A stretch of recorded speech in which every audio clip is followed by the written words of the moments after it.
کہ ہر جگہ جو طلاق ہوتی ہے وہ غصے ہی میں طلاق ہوتی ہے. بہت کم. میں نے تو اپنے مطالعے میں صرف ایک واقعہ جانتا ہوں جہاں بغیر غصے میں طلاق ہوئی ہے، صرف ایک واقعہ جانتا ہوں بس. عبد الرحمن بن عوف صحابی، طبقات ابن سعد کی روایت ہے، عبد الرحمن بن عوف رضی اللہ تعالیٰ عنہ صحابی رسول ہیں اور سب سے مالدار صحابی، صحابہ میں سب سے مالدار صحابی ہیں.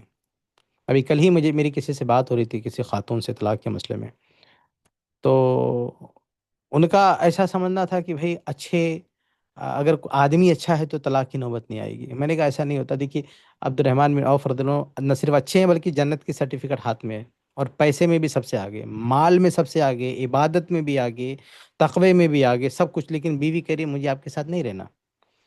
یعنی ان کی بیوی نے ڈیمانڈ کیا تھا کہ مجھے طلاق چاہیے. تو عبد الرحمن بن عوف رضی اللہ عنہ نے کہا کہ کیا تم پاک ہو یا حیض کی حالت میں ہو؟ تو ان کی بیوی نے کہا میں تو حیض کی حالت میں ہوں. تو کہ ابھی میں کیسے طلاق دے پاؤں گا تم کو؟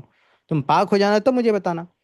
تو بیوی جب پاک ہوگی تو انہوں نے بتایا عبد الرحمن بن عوف رضی اللہ تعالیٰ عنہ کو کہ میں تو پاک ہو چکی، تو انہوں نے طلاق دے دیا. یہی ایک واقعہ میں جانتا ہوں کہ بہت ہی پیسفلی اور بہت ہی اطمینان کے ساتھ اور بغیر غصے کے طلاق ہوئی ہے. باقی میری نظر میں ایک بھی واقعہ نہیں پتہ چلتا کسی کا کہ طلاق دی ہو بغیر غصے میں طلاق دی ہو، صحابہ سے لے کر آج تک کے واقعات میں. تو ہر طلاق غصے سے دی جاتی ہے، تو غصے میں طلاق ہو جاتی ہے.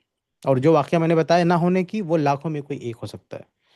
تو بار بار بندہ طلاق دیتا ہے تو چانسز یہی ہیں کہ شاید اس کا رشتہ ختم ہو چکا ہے. وہ کسی عالم سے ملنا چاہیے. اگر اس نے طلاق دیا ہے اور بیوی پاک ہے اور ہم بستری نہیں ہوئی تو فوراً اس کو طلاق ہو جائے گی. اگر اس نے 2 3 بار ایسا کیا تو پھر ایک ساتھ نہیں رہ سکتے نا، ان کو الگ کر دینا چاہیے دونوں کو.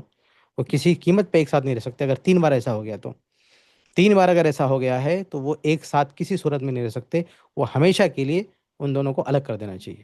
جی لیکن یہ میں ڈیٹیل میں نہیں جا رہا ہوں. یہ کسی عالم کے ساتھ ایسے لوگوں کو بیٹھنا چاہیے اور اپنا کیس بتانا چاہیے ایک عالم کو. میں ایک جنرل بات بتا رہا ہوں. عالم دیکھے گا، اسٹڈی کرے گا کہ یہ طلاق ہوئی ہے کہ نہیں ہوئی، اس حساب سے وہ فتویٰ دے گا. لیکن اس طرح کا بار بار کوئی حرکت کرے گا تو چانسز یہی ہیں کہ اس کی بیوی اس کے پاس رہ نہیں پائے گی، طلاق واقع ہو جائے گی. بار بار ایسا کرے گا اور پھر کبھی بھی دونوں ایک ساتھ نہیں رہ سکتے. جی.